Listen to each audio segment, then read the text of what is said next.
defining things, if you don't begin at the beginning, it's very hard to reach the same conclusion. So I want to start with a subject that everyone should know about, man. Women love men sometimes. Men love men sometimes. And everybody knows about man in general. But I start usually at the beginning. And in so doing, I looked up a little bit about man again, and it simply said that man is an adult male human being. It also said then that a boy is a male child before he becomes a man. And then it was interesting, I found that at one time the word girl really meant boy.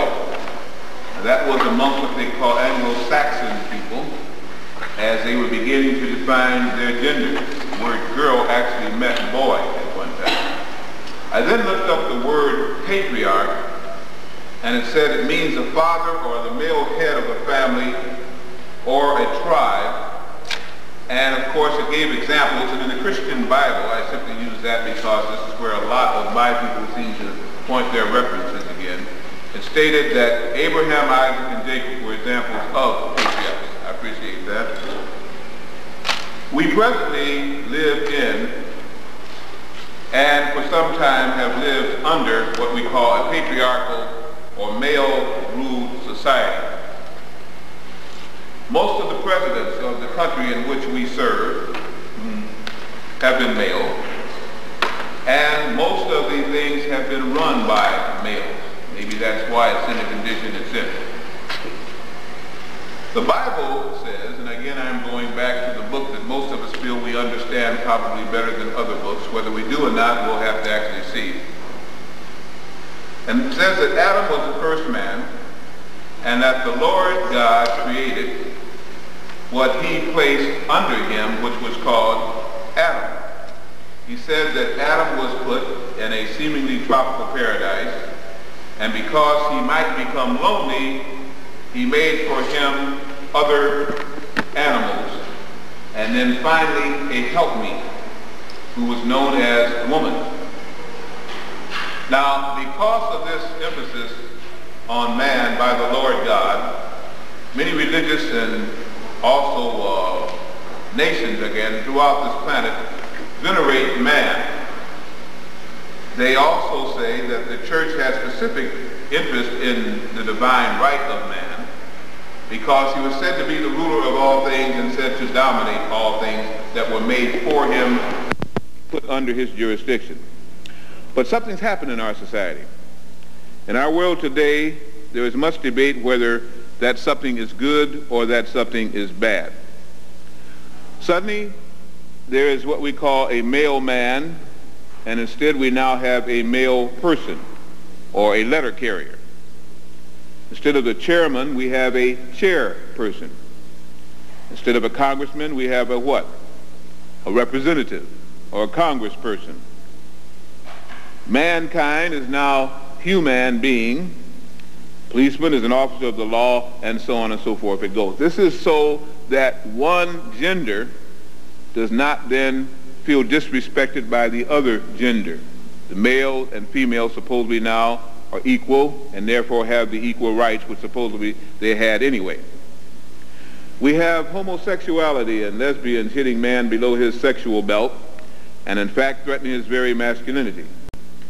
We have drugs that are turning man into a weakling. We also have stress that's turning him into a nervous wreck, and poor food intakes again are turning him into a very unfertile, very impotent, very frustrated shell of his former self. We're finding that man now dies much earlier than woman, that man again seems to get diseases faster than woman, that he's more subject to heart attacks, more subject to ulcers and to diabetes, to hair loss, and again to many of the ravages of old age, which it shows on a man faster than it does now on a woman. So the question must finally be raised, can man in his present state actually survive? Now, outside of that, when we look at the black man, In addition to all of those stresses, now must come the stress of a society which in the main is quite male-dominated and oppresses the black male at every turn. We could go into a long lecture here about male-female relationships and about white man, yellow man, brown man, and black man relationships, but I want to move past all of that. This may come up down the line as we hopefully meet together through the year per se, but I want to go back and take a look at the book and a passage from that book that made man supposedly the dominant creature on earth and what it was said, but I want to look at it from a metaphysical point of view. I want to kind of tear it apart a little bit, maybe being a little bit sacrilegious if necessary, but still trying to keep the text involved to see if we can maybe look at this thing and reach a different conclusion. In Genesis, the first chapter, 26th verse, God is made to say, "Let us make man in our image, after our likeness, and let them have dominion over," and it goes on to say, "the various creatures that fly and crawl," and so on again like this. In Genesis, the 26th verse, it says again, "So God created man in his own image, and in the image of God created he him, male and female."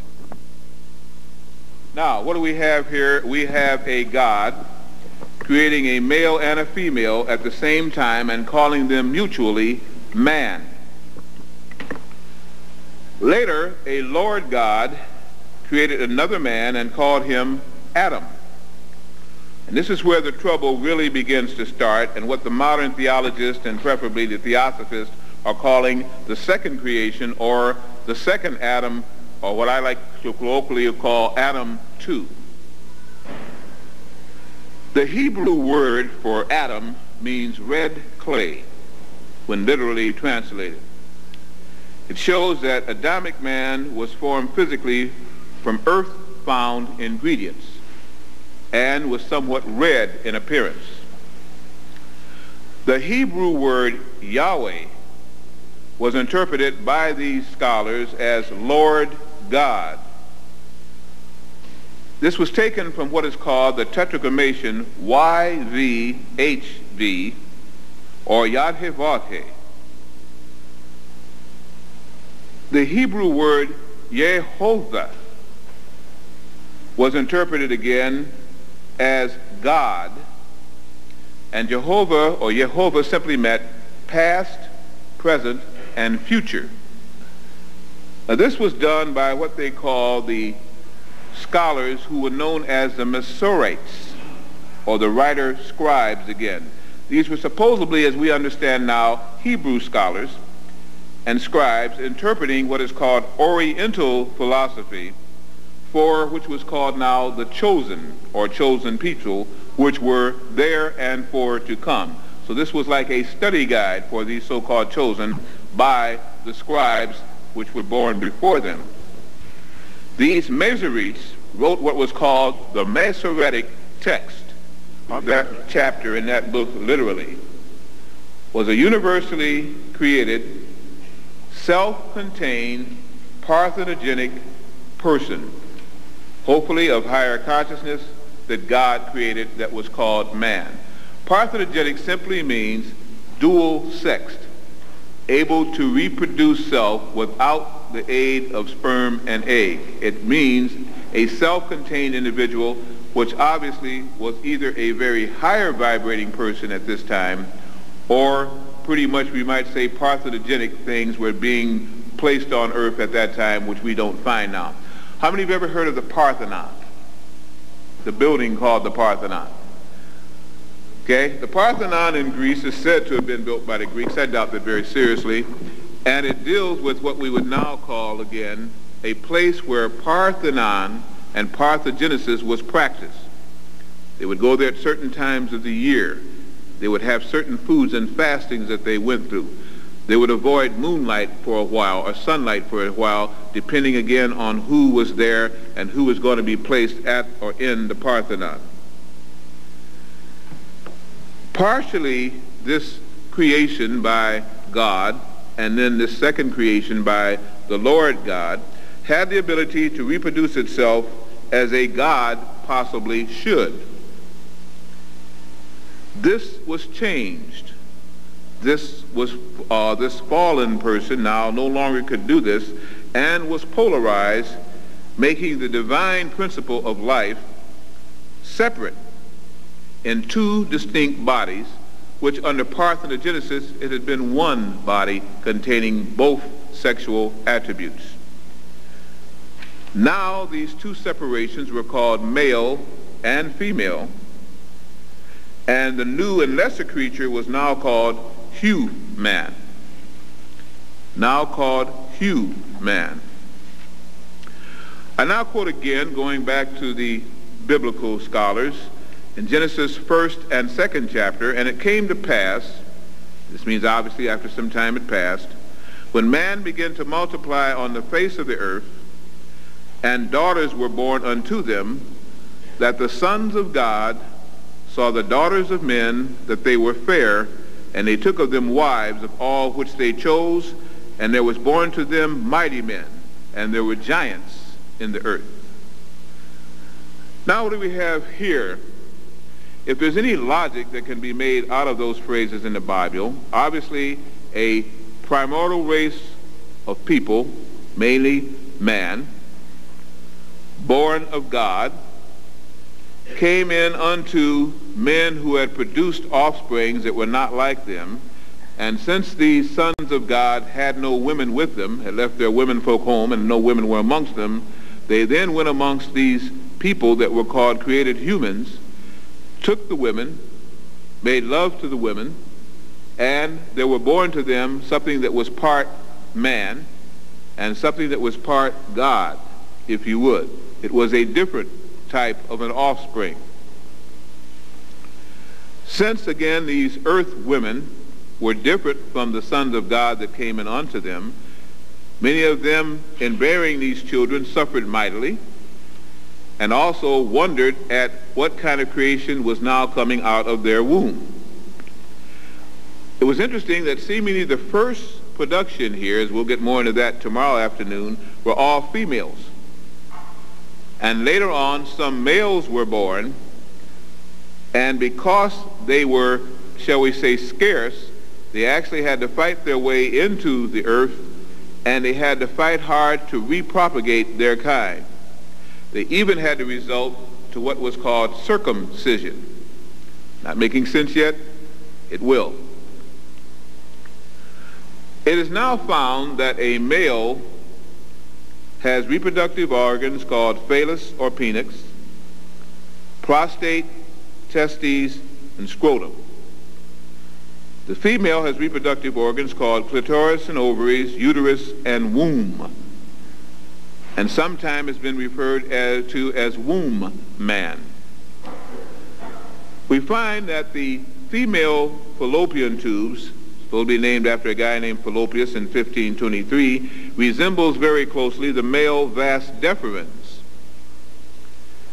And the male prostate gland resembles very much an atrophied or shrunken female womb or uterus. Every male has the rudimentary mammary glands of the female, and at times can actually produce milk, and if necessary, as some of the African tribes were shown to, can even suckle a child, per se. We also find that the what is called bulbourethra glands, for any of you doing in the pre-med or looking up again, per se, if you're nurses or doctors again, that those glands of the male are equal to the larger so-called vestibular glands in woman herself. When we look even further, we begin to see some really way out but interesting things which show that at one time there might have been a throwback here, that everything was not cut and dry as the sexes are now, everybody didn't look alike, and something also went on this planet that they've tried to hide, or seemingly have tried to mix people up in thinking that everybody is the same, and the big difference between male and female is great. It may not be as great as we think. We understand that the prostate gland is something that the male has that the female does not have. I looked up the word prostate, and I find it means literally to stand in front of. To stand in front of, prostate. When I look up the word prostrate, which many people kind of confuse the two. It means to lie flat with the head down. You prostrate yourself on the ground, or genuflect. It has nothing to do with prostate, which means, again, to stand in front of, or something that stands in front of something. We find that the prostate seems to stand in front of the male urethra duct and gland, which is in front of the bladder, and most men have some kind of prostate trouble sometime in their life, usually after 40, some of them before, especially if they're alcoholics or heavy into drugs. The question is, why? And what does this have to do with this separation supposedly of the sexes, and what am I still driving at? Stay with me. It's going to get even more interesting. We find now that in some cases of giganticism and dwarfism, the female clitoris resembles very much the male what? Penis. If you've seen some of these pictures of anomalies, we see the picture supposedly of the freaks of Earth, per se. We find again that the glands are so close together, the organs are so close together, that they almost double in their function. We also know, too, that some men have a large foreskin over their phallic symbols, or penises again, that have to be cut back by medical doctors, or as in Africa, amongst the Ndombis again, amongst the Hausa people, some of these in Fulani, it is actually done as a ritual of life by groups of males before the child reaches puberty, which is a very harsh thing, and near birth if possible. I'm suggesting to you that the reason why this foreskin grows so much, and the reason why these old Hebrews went through such trouble to give circumcision, was because at one time on earth, since the males had a very hard time making it into life as males, as we'll find out, all original zygotes are females and have to change to males, or there would be no males on earth. We find that this is simply, again, the covering, like it would be over the clitoris, that has produced itself in males itself, and especially some time ago, it had to constantly be cut back or it would cease to grow and try to cover the penis. It would begin to grow to such an extent that it seemed again like a deformity. It shows again that nature actually fought against man's entrance on earth, and his reproduction was almost nil. All he could do would be to find, if he was one of the ones that was successful in coming into life, he tried to maintain his own sexuality through a lot of difficulty. A whole rite had to be performed to continue to circumcise those males that were strong enough to make entrance to the earth plane. We also find that the rib cage of man and female is different. We find again that the rib cage, of course, encases the lungs, and that the lungs, usually in a male, are larger than those of a female. The lungs do this one thing in the main. They exchange oxygen and give up carbon dioxide and all of the different poisons in the body, and allow the body to breathe. By the capacity of the lungs and the quality of the oxygen being osmosed into the blood, do you have the individual growing either stronger or weaker, more psychic or less psychic. So the lungs have a large part to do with the quality of life and the kind of energy that flows through the male or the female. Since this is a man lecture, we're going to say simply this. The energy that is exchanged from the blood that gives us life, which we call oxygen, at one time was very, very strong. The energy was such that the brain cells actually almost vibrated from the kind of pure oxygen that was on earth, and it was coming into man himself. Then as earth became more polluted, and as the energy fields of earth began to get less vibrant, the oxygen capacity and the energy in the oxygen also depleted, and man lost the power to do a lot of things seemingly that he could do before. The energy simply was not there.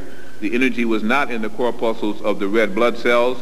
The energy was not in the oxygen, and the oxygen began to be weaker. And therefore man began to be weaker as a consequence. Most men who are from the sons of God, that paraphrased again in the Bible, have a very interesting gland that science does not talk about, that the physiologists do not talk about. Some men have discovered it, others have not. Some sciences have taught man to use this gland, but very few Western sciences even deal with it anymore. Some of you may already know. Some of you may not know, and some of you may learn something a little bit different tonight. If the men in the audience that I see here, without hurting yourself, will simply take the top or the tip of your tongue and try to put it up near the roof of your mouth. Now, the females can do it too, but you're not going to find there what the men will find there. You will find, first of all, a very ticklish little area. It's a little mantle with little ridges. It's very sensitive. And then a pithy area near the back of the mouth. Now, some of you will notice that that pithy area can do strange things. If you eat too fast and you get a pea or a corn or something like that, it can actually come up through that pithy area and wind up coming up out of your nose, or actually stop up your windpipe. How many have ever found things that go the wrong way? Oh, come on, I know some of you, everybody's gone through that one. All right, be honest with me here. It's a small group. Come on. Now, that means that there is a connecting passageway there. And it can either go down, and hopefully the esophagus closes as it goes down the trachea per se again and goes down into the digestive system.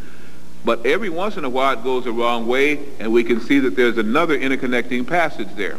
Well, just ahead of that pithy center, you will find a little mound or a ridge, and right up underneath it there is a little crevice or opening or hole in the roof of your mouth. Now take your time and kind of explore. First you get to the little ticklish area, the mantle, but between that area and that you'll see a little mound, and you may feel a little depression. In some cases it's never been used, it's almost completely closed, and others are still kind of open. Just the men now, they say the females, you're blessed or you're cursed, I don't know which, you don't have that.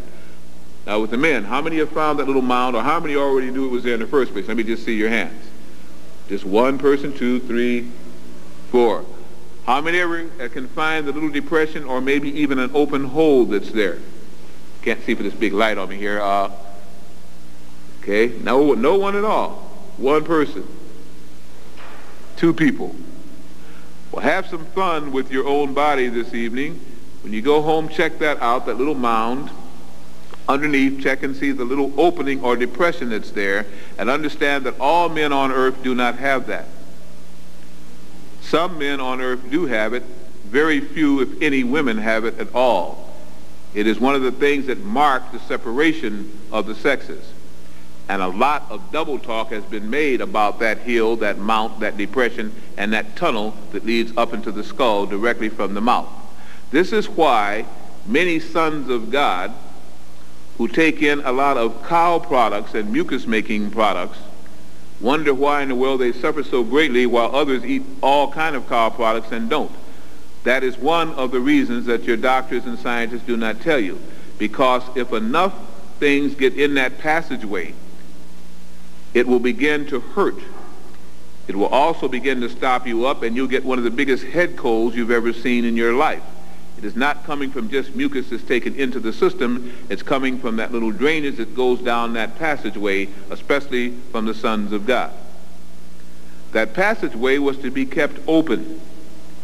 And a lot of instructions have gone about, a lot of edifices, a lot of buildings and huge monuments have been built to that one miracle that was left as a sign for the sons of God, so they would know who they were and also know what they should do to ascend. Many of the Oriental masters who took the ancient teachings understood this and worked with it in various forms of Chinese, Japanese, and Oriental arts. Many of the Africans, I guess, also with the Zulu and with the Hausa people, and against, of course, the famous Yoruba people. The Yoruba also knew and taught of this science. What that particular thing is reflected very much in what is called the Great Pyramid. The pyramid at Giza on the plateau there, in which we falsely call the Sahara Desert. That was not the desert it was built on. In other lectures I explained why that does make a big difference. It was a very interesting piece of land that now has been surrounded by the Sahara, and now they consider it having been the Sahara. It was not. It was a very key piece of land there, which some of these ancient people these lord gods, if you would, chose to build a huge city.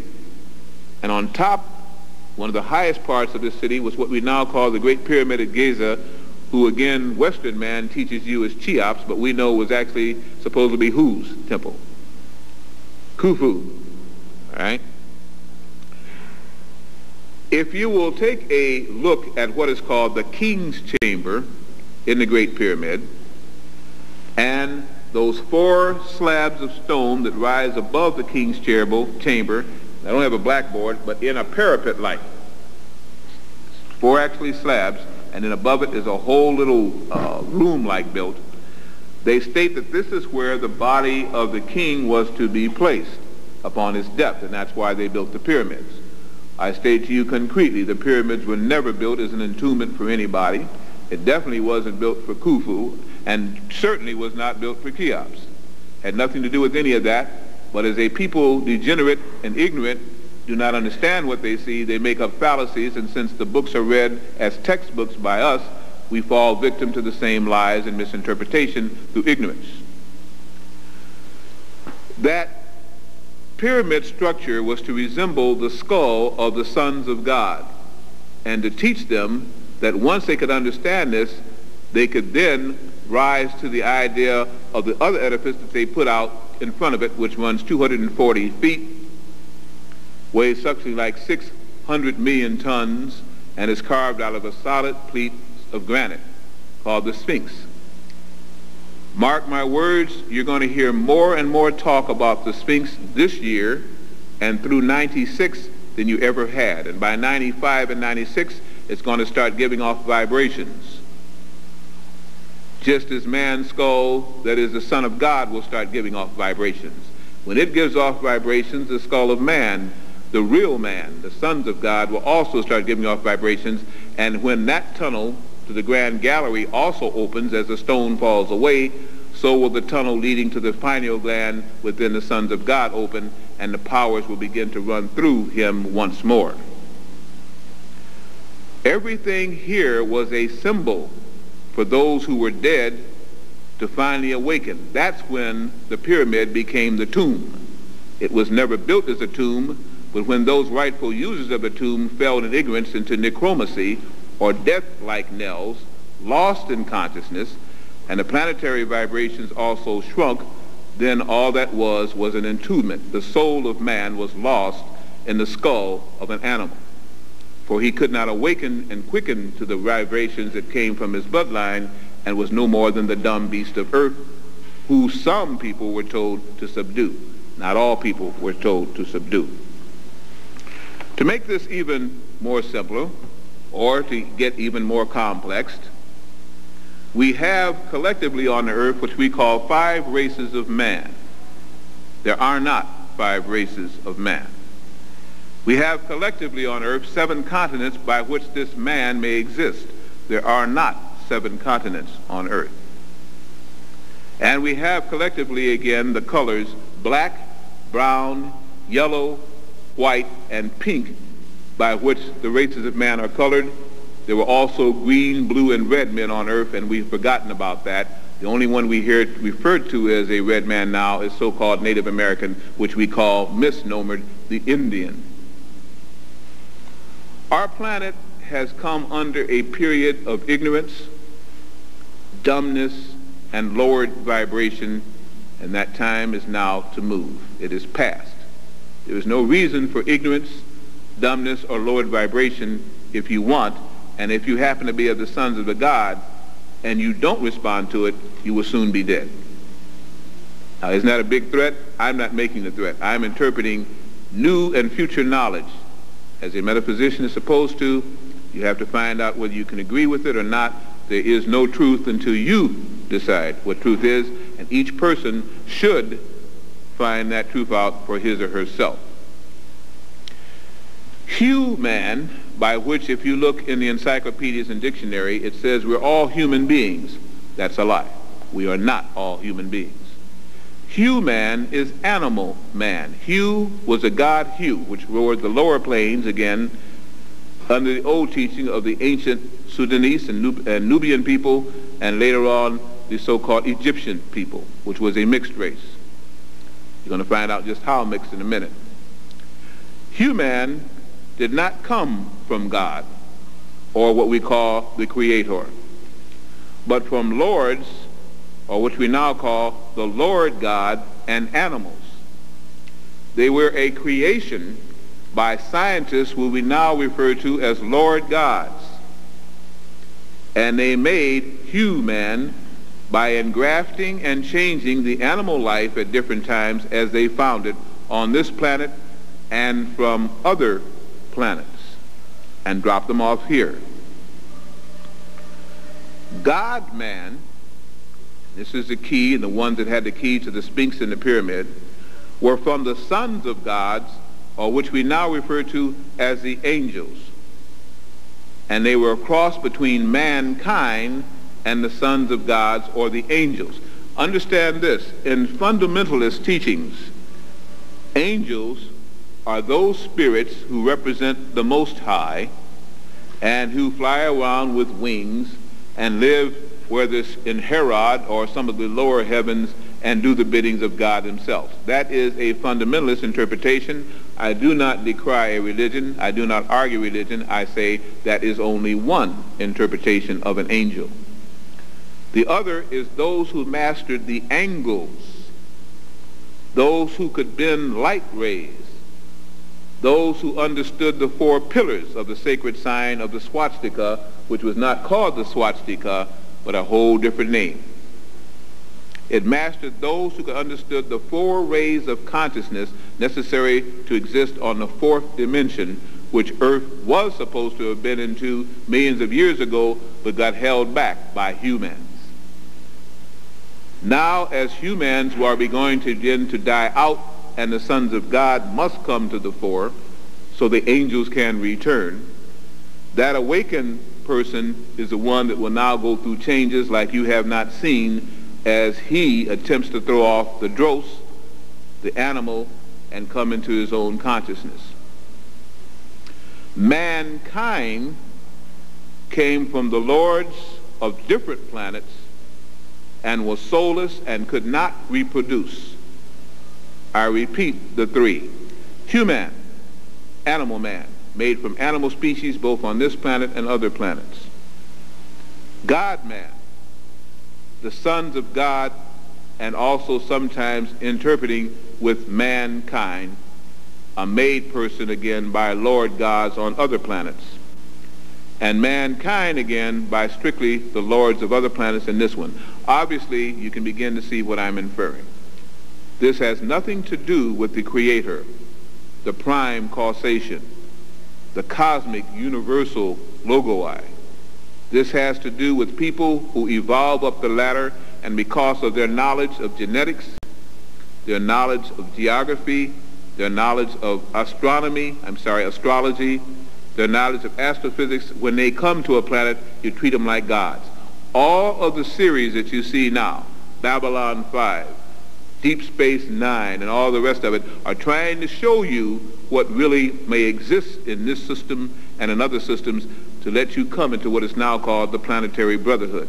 To awaken from the idea that you are a lone important species, you are not. But now the Earth is becoming an important place, as we'll find out for numbers of reasons over this weekend, as we get deeper even tomorrow than we're going to go tonight.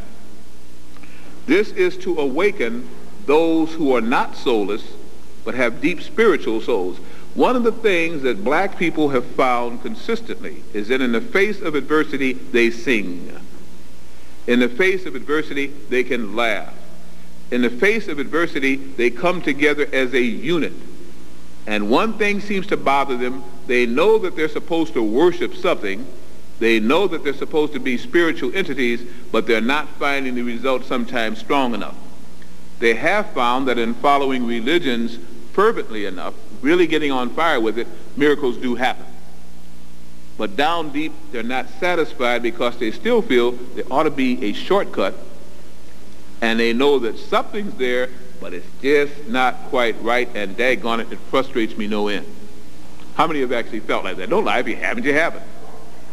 Most of you do. That's why the churches now the people are going to the strongest word, the best choir, and the best place where they can also make money and meet good mates, and they're falling away from little churches that just can't make it anymore.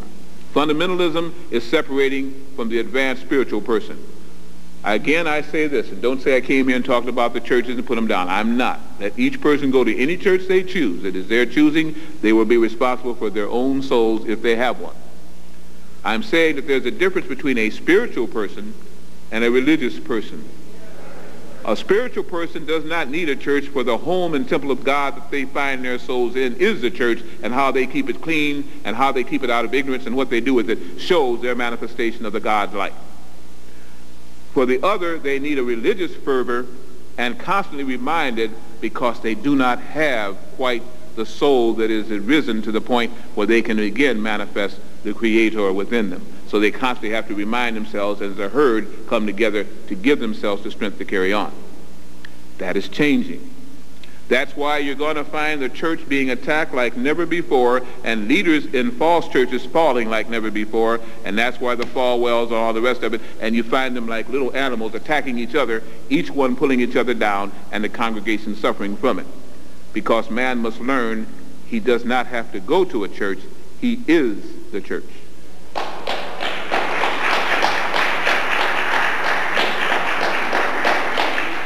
The temple of the living God is not just a folklore or a little thing that is said. The skull that you have, when properly understood, is a temple. It is so full of potential power and glandular interest there that the best way that the ancients could show it was to build a pyramid and say that that is the skull of man, and then show him the difference between the Sphinx and the others that walk the life. Why is it you think that when Napoleon and the Grenadiers came out onto the Giza Plateau and they saw the Sphinx looking negroid in all of its glory, they went crazy and blew the nose off by sending 19 shot rounds into the nose, and then coming back and climbing it and pickaxing at the nose, and now they act like they don't know what the Sphinx used to look like. Why they don't, I don't know. They drew pictures of it and they saw what it looked like. It was a negroid looking person looking outward, eastward. And it showed again that in front of this big pyramid, they put this skull and this animal. 3 of the secrets of this pyramid, and there's 7 secrets of the pyramid. 3 of them is that the head of the man on the Sphinx and the body of the animal simply shows that, if you notice, there's wings on the Sphinx, there's scales on the Sphinx, there was a tail on the Sphinx, there were claws and hooves. It shows that everything that moved, crawled, or flew on earth was subjugated or was dominated by the chief creature of earth, the Son of God, the man's head. But everything on that man's body of the Sphinx needs those other things to survive, until which time its consciousness rises enough and can outgrow them. It can eat fish. It can eat anything that moves and crawls, snails and everything else. It can breathe in air and live very well on that air if you would. I appreciate that very much. And live on that air if you would. It can do more things by adapting under different vibrations. It can consume everything on earth and live on it, even to the herbs and the berries, if it goes up that far. Once this is understood, then you understand again that it was that the animal portion of man was located in what is called the primal urge, the lower chakra, the animal brain, which is located just below the navel and connected to one of the units of the spine. Now, what am I talking about, the animal brain? You've only got one brain. It's got its different lobes. There's 2 hemispheres, and we all have studied it. That's not the only brain you have at all. What they say is wherever you have neurons, you have the capability of thinking and relaying energy. Neuron centers in the brain are connected to what they call glia cells. Glia cells are connected to what they call axons.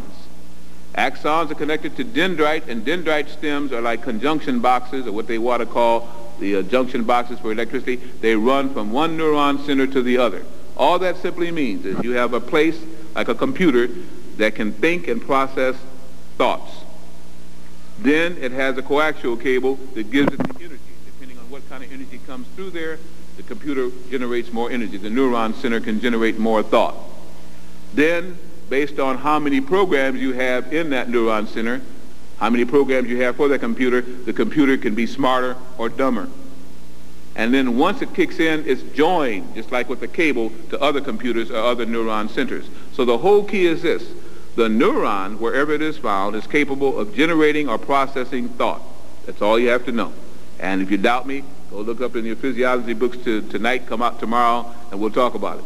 If you understand and agree with me, let us move on. Anywhere you have a neuron that is linked to other neurons or to the spine or to nerve centers, that means that neuron can function. What is a neuron supposed to do? Generate and process thoughts, coming and going. You have a collection of neurons up and down your spine and in certain pockets throughout the body, one of which is what is called the solar plexus. And just a little bit below it, above the spleen and above the navel, you will have a neuron center. That, I claim, is your animal brain location. That is why in the Oriental philosophy, in the Yoruba philosophy, even amongst the ancient Zulus, concentration upon the solar plexus with energies coming in either from the moon or the sun will turn a person more like into an animal than before. You can act like an animal and still be human because you are an animal person. Most of your ideas of survival, hunger, fear, fighting, come generated from that selection of neurons at the solar plexus. They do not come from that up here in the skull. In fact, you will find when you get really uptight, what does it say? My stomach got in knots, I couldn't talk, I just felt pain here and I was all uptight. That is your animal brain talking, taking over, to fight or flight, to fear or love, to hate or to detest. These are all animal passions, and that's why they call them. These are the emotional hubs. They say that we use less than 1% of our brain. I sometimes even question that amount. The reason why we don't is because we are usually ruled by the animal body and animal brain, which has got so used to dominating man that now man is more animal in many cases than, what can I say, some of the animals. Some of the animals will not kill in the way man will now kill, or human will kill. Animals in general will fight to a point where one gives up, turns belly up, and the animal growls, postures, and walks away. Man will blow you away, human will blow you away now for no reason at all. We have become more animals, and therefore those sections of our neuron centers work better than the one up here. So much here, this thing up here has nothing to do, it's getting rusty. It gets a lot of mucus around it. Its ends burn out and it won't fire correctly. You begin to really try to use it, you get a headache. You use it even more, you begin to get boils and breakouts because the energy has to drive out the pus and stuff that is coagulating the machinery. We don't use it. And there has been a lot of interest to stop us from using it, especially those of the sons of God and their offspring. Why? Because mankind and human was taught by mankind that if ever the sons of God would awaken to the power of using the upper brain power, they would become so devastating, so frighteningly auspicious, that everything on earth would tremble at the power of this latent God and giant now asleep. That's why they've never told you the proper use of the brain, and they will tell you again also that the pineal gland is an atrophied, non-usable tissue, an organ that used to function but now has no bearing. That's another one of the biggest lies ever told. The pineal gland generates melanin and melatonin. It works best between the hours of 11 at night and 2 in the morning, when most of you should be asleep or in total darkness. It does not like light during the time it is regenerating.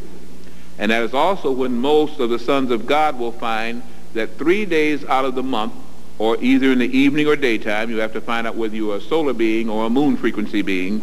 I know you don't know what I mean yet. Keep coming and we'll talk. That means at that time, the hole at the roof of your mouth will begin to let out air. It will begin to generate a little bubbling sound. Some of us have not even understood when this happens. It usually has a pattern, and as you become more and more conscious of it and do things to increase it, it will open up more and more. How many of you, now don't lie about it, share with me, I'd like to see again the consciousness here. Men, because they say women, you don't have this privilege or this curse, whichever. Your day is tomorrow. Men have found that sometimes they seem to feel air or bubbling at the roof of their mouth in the area I just had you to try and trace with your tongue. How many have noticed it sometimes acted, but you never knew when it was? Just 2, 3, 4, some of you are thinking about it. And you often say, boy, what was that? It sounded like a little bubbling sound. Sometimes it might even go on for 30 seconds, which is very frightening. You say, what the heck was that? That is our king's chamber and the grand gallery leading to that, sorry about that, leading to that passageway, trying to again work, trying to energize itself. Something you did kicked it in a little bit. I state through meditation, I state through honoring the pineal gland by sleeping during those hours. You don't even have to sleep much past that if you can get good sleep during that time. It will increase the degree and vibration of the melatonin that you have in your body, increase your psychic power, so-called, your sense of ESP, and your health will increase. Once more, as when the sons of God came here and committed the atrocity that lowered the potential of man, and yet it was a blessing because it gave a seed and a spark to mankind that he could never have had otherwise. So it was both a curse and a benefit. When they came here, our planet was surrounded by a magnetic field. That magnetic field cloaked out gamma rays and other what they call cosmic rays from coming into our planet and disrupting the life progression that was on the surface of our planet. These same Lord gods then came and set up an electrical field inside that magnetic field, causing everything to slow down. Now they refer to it as Earth's electromagnetic field, or simply the Van Allen radiation belt. It is full of negative radiation, just like an atomic bomb or Chernobyl was full of negative radiation, which is harmful to grazing consciousness, to getting in the higher vibrations once more into our earth. It was put up there as a frequency barrier by purpose by Lord gods, who for a time sought to dominate this planet and tried to misuse again the seed of the angels who had committed adultery here, but also had given a soul a chance to migrate and progress here in a form that normally was not used. Let me simply break it down by saying this.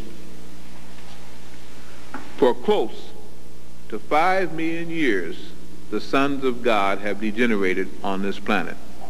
Their souls have come and gone in bodies never opening up to what and who they really were, only from time to time getting a little light into what they potentially were supposed to be. Once they were not able to call on directly the universal cosmic creator, they had to then accept false gods and false teachings by mankind who was put upon the earth later on by others to keep this Son of God in control. From greatness and grandeur, having the bloodline of the angels, they also had the higher frequency body potential of the angels. But now it was locked in an animal body and could only escape between the hours of 11 and 2 in the morning, when the pineal gland could kick in and they could come out of these false bodies and become what they really were. That's why people who dream in black and white are on the verge of ascending. People who dream in color and remember the dreams and have dreams that come in threes are prophets. And as it moves up again, they can begin to awaken and come outside of your body, look down upon your body and see that you are more than the body, because you never were human. You were simply encased in human and locked in by the frequency barrier, and you didn't know who you were. Trapped on a planet who you didn't even come from we're only here for a lesson, the lesson has got to go on and on and on infinitum. Well, even the planet is getting tired of that now and is changing the frequency. What we are about the business now is awakening. As you watch the stars, you will see, and if some of you are very much into celestial mechanics, into astrology or astronomy, you will find that the constellations are not in the proximity that they were even back in 1975. They have been displaced. You will find that due to what is called the progression of the equinoxes, even the signs by which you think you were born under no longer are the signs that rule you. They are not your natal ruling signs because they have now changed 30 degrees. Time and frequencies are speeding up. Some of you should have noticed that the days are flying by. The time seems to just slip by. That's for you who are matching vibrations. You become quickened, sometimes agitated, sometimes searching for what you don't even know you're searching for, but you know something is changing, while other soulless creatures say time is still the same. It is not the same. Time is frequencying upward. It's speeding up. You must also speed up, and to do so, you must awaken those glands that can cause your body to keep up with your soul. And it means you will be mutating. Don't become frightened of mutation. Sometimes if everybody mutates, nobody notices. The first mutation will be of the soul progression, and your neuron centers will begin to clean up their act. That's why head colds will be the rule. That's why asthma will be the rule. Asthmatic conditions will be the rule as you try to clean off the mucus and burn it up. The more you use your brain, the faster it will be burned up, and the more you get the headaches, and the headaches will go away because you'll finally begin the frequency like you're supposed to. For those who can't,